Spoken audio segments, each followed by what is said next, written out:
Hi, this is Brandon Spillane from thirstgym.com. Today we're talking about exercise called the tall kneeling single arm bottoms up kettlebell overhead press. This is a great overhead pressing exercise, really going to challenge the stability of your shoulder, and it's really good at developing some rotator cuff strength as well. So pressing overhead can cause a lot of problems with particular athletes and clients, and if we're going to press overhead, we really want to make sure that we're going to try to do it safely and efficiently. So definitely make sure that your client has no issues pressing overhead in terms of pain or dysfunction. If that all checks out, this exercise is probably going to be good for them.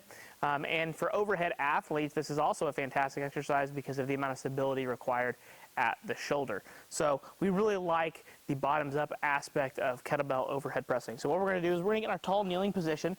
I got an AirX pad here for my knees just for comfort's sake. So tall kneeling position.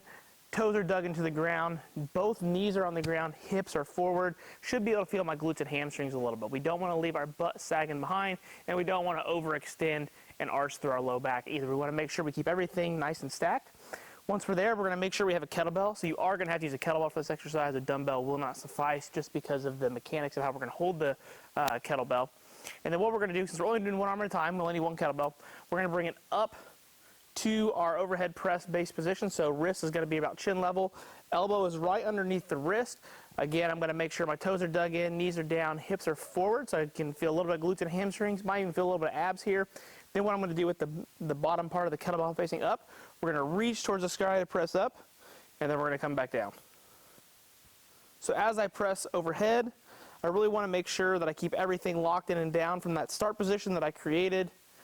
And we're going to press up and back slightly at an angle. So we don't want to try to press out this way, and we also don't want to press too far back. We kind of want to press up and then extend the elbow backwards. And then obviously I would do the other side. So it's just as simple as that. Key coaching points: hips are forward, all that's locked out. You can feel a little bit of abdominals, press straight overhead. Really squeeze that kettlebell. The harder you're able to squeeze it, the less instability you're likely going to have.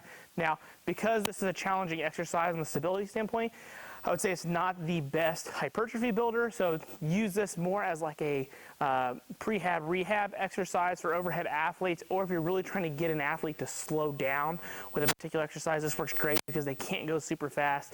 They've got to be able to own the motion and the control. When it comes to programming for exercise like this, we really like 3 to 4 sets of about 8 to 10 reps per side.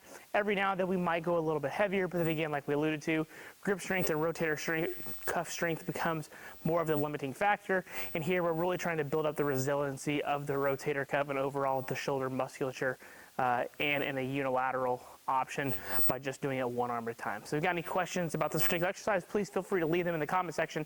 Thanks. Have a great day.